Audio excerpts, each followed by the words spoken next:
Hey, Jim at Classic Catering. Hope everything's well with you during this stay-at-home shelter time. We're cooking at home again. We're making chicken Alfredo today with our asparagus and a side of Texas toast. Got all my ingredients laid out, my gloves, chicken, a couple different cheeses. I've got some chopped parsley, my asparagus that I already cut ahead of time, my jar of olive oil, got one of those pouches of garlic, softened butter. We've got our salt and pepper, a little bit of Cajun. And I've got two different noodles I'm cooking today, a gluten-free and a regular, both are penne. And then I've got my Texas toast, which is just a store-bought item that I'm going to spruce up with some fancy toppings. So let's get started. All right, the other side of the kitchen, I have all my pots and pans are on the stove. I put in the large pot here the heavy whipping cream, which is going to be the base of our Alfredo sauce. You want to make sure you use heavy whipping cream as opposed to milk or half and half. It's not going to give you the right consistency and richness that you're used to. On the back here I've got a pan with just a little bit of warm water that I'm going to use for my asparagus, and then I've got my 2 pots of water right here that are on the stove, one for my gluten-free and one for my regular pasta. Okay, first thing we're going to do is we're going to take our garlic. I showed you this once in a previous video. I've already processed the garlic off camera. What we're going to do first is we're going to take this single clove of garlic. I'm just going to do a little quick recap on this, and we're just going to put our knife flat on it, give it a whack to flatten it out.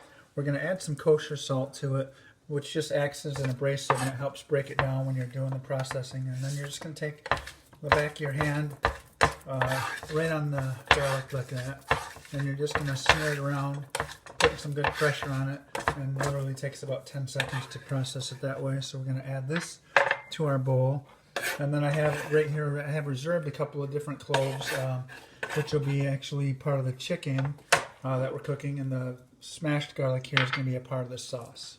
Alright, I processed all the chicken except for one, because I'm just going to do a quick recap on that. So I have my chicken breast that I bought at the meat counter, and we're going to split it in half widthwise, keeping your fingers all out of the way like so. And then you can either do them 2 at once, stacked on top of each other, or individually. And you're just going to make some nice thin strips. 1/4 to a 1/2 inch will be fine.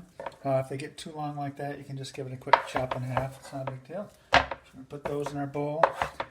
Process these real quick. And now what we're going to do over here on the stove, we're going to get rid of these gloves that are full of chicken. And on the stove, what we have started is our cream's starting to heat up a little bit. It's not quite steaming or anything like that. When you're working with heavy cream on the stove, you want to be very careful that you don't boil it, because it'll start foaming very rapidly and overflow onto your stove, and it'll make a huge mess, especially if you have an electric stove. It's hard to get off those burners. So anyways, we're going to take a little bit of our wireless chicken powder, and even though it's a chicken-based flavor additive, we still like to add a little bit just to our sauce, just to give it another dimension of flavor. And then what we're going to do is take some of our cheese that I had. I like to use the shredded cheese as opposed to the powdered cheese. Cheddar, or the shredded cheese has a little bit better flavor than the powder, and what you'll find is there's an ingredient in some of the powdered cheeses called cellulose, which is actually a plant-based product or a wood-based product, and it's an anti-caking agent, and you'll find that some of the shredded cheeses or also the shaved Parmesan has a lot less of that, and it gets a lot more true actual Parmesan flavor. Alright, it's been about probably 2 minutes. We're going to add the garlic now, but before we do, you can see it's now got a little steam going to it, and you can see how the cheese has started to melt, but it's not quite become all of the sauce yet. So we're going to let this go under low to medium heat. Like I said, you don't want to boil this, because you have an overflow of cream or milk on your stove. It's going to be a big mess. So we added our garlic to it. We're going to add a little bit more Parmesan cheese, which is probably about maybe a 1/4 pound that I put for 1 quart of cream. So we're going to just keep stirring that in. On my back pot here, I've got my water ready for my asparagus. It's not quite steaming hot yet, but it is getting there. We're going to add a pinch of kosher salt to that. We're going to dump our asparagus in there, and we're going to let that steam for about 2 minutes and strain it. Add some seasonings to it and set that aside. Alright, been about 15-20 minutes. We had a lot of stuff going on. The Alfredo sauce has been simmering at a nice low heat. One thing I didn't mention earlier, we're going to add a little white pepper to this. You can add a white or black, but I prefer a little white pepper to this, maybe 1/8 of a teaspoon. You just stir it in, and it doesn't give you that speckled look as opposed to black peppercorns or ground black pepper. So that's just simmering there. It's pretty much ready to go. What we're going to do next is just take about 2 tablespoons of the softened butter. We're going to just stir that right into the sauce. Again, this is just to give it some extra richness. It's a normal ingredient for Alfredo sauce anyways, but it's good to have some quality butter in there, not Promise or Imperial, whatever that is, or anything like that. So we're just going to keep stirring that in. That's pretty much going to be done. We're going to turn this off and set it aside. On the other side of the stove here, I've got my noodles that are cooking. They've been cooking for about 6 or 7 minutes so far, so they're probably maybe about halfway done. Then in the back here, I've got my asparagus, which you can see it's just coming to a boil. You don't really want to cook this very long. You definitely want to keep it on the crispy side. So this is guaranteed going to be done now. We're going to turn off our heat. We're going to just take our water like this. We're going to use the lid as a strainer. I want to keep my colander aside from my noodles, and since I'm not at work, I don't have an unlimited amount of colanders available. So, but there's our asparagus. It's all nicely steamed. We're going to bring it back to the stove, and all we're going to do is just add a quick batch of salt and some pepper to that. So there's the kosher salt, and a little knob of butter, maybe a tablespoon or so. And I'm going to use black pepper on this, and we're just going to stir that in real quick. Get it all coated with that butter. We're going to plop our lid back on there, and that'll be ready when we're about to serve dinner. Alright, it's been about 7 minutes. My first batch of noodles is done, so we're going to just take this and strain it real quick. Just like any other time, when I cook noodles, my preference is not to rinse them. Just let them cool down slowly. That way you're not rinsing away all the extra nutrients and starches that accompany the noodles. So we're just going to toss them in our colander real quick till you don't see much water coming out of the bottom. You want to give them a couple of tosses like this because they are hollow. They will hold water. So I'm going to dump those back in the pan just like always. Then we're going to take a little small spray of our squeeze of olive oil right here, and that'll be just enough to coat them so they don't stick together. So these are going to be done. We're going to set these aside for a few minutes. And when I make Alfredo sauce, just on a side note, I like to use a hollow noodle because it not only absorbs the sauce itself, but the inside of the noodle is also like a little mini vessel for sauce, so you get a little bit of extra sauce with each bite. Alright, we're ready to cook up an individual order.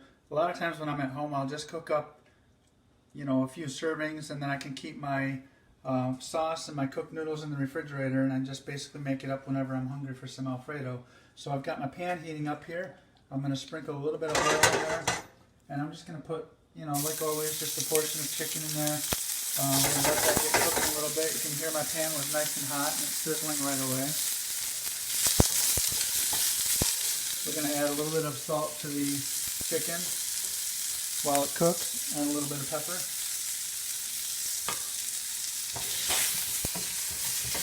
And this will take probably just a minute or so to get cooked to the point that we want it.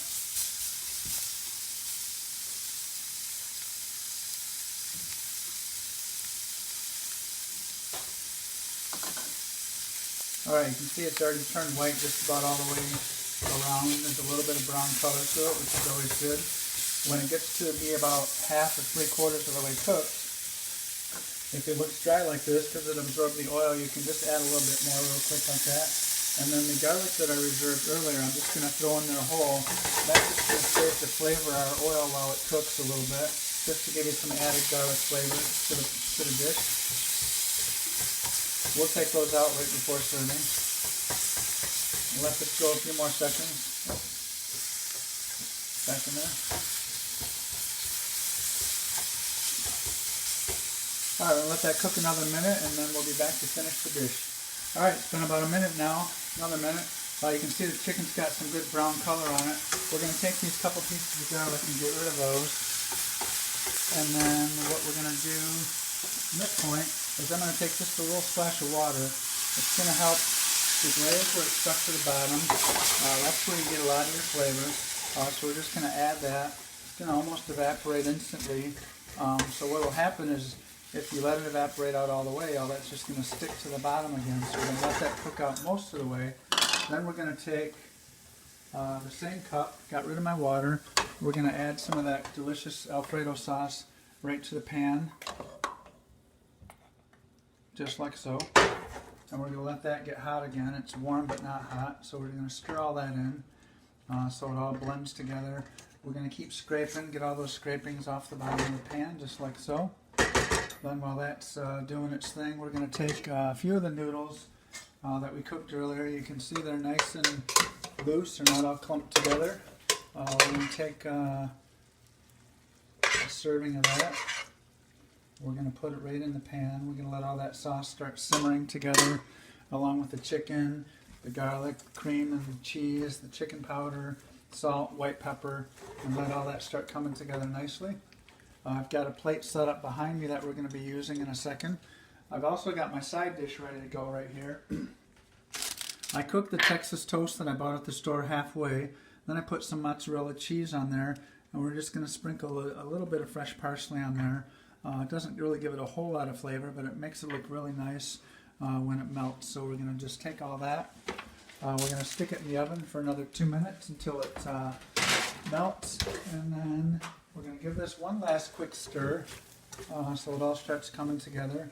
And it's basically ready at this point, so I'm going to add just a splash more sauce because I need something to use my garlic bread for soaking up. So we're going to leave that like that. We're going to turn off our heat, and we'll be ready to eat in about 1 minute. Alright, we're ready to make our plate. One last thing that I like to add to mine is I usually stir in just a small amount of Cajun spice. Gives it a little bit of spice, but unless you put too much, it's not going to overpower it. But a little bit of Cajun seasoning really works well on a lot of dishes that I cook. So I just added a small amount of that to the dish, and we're just going to pour it on our plate.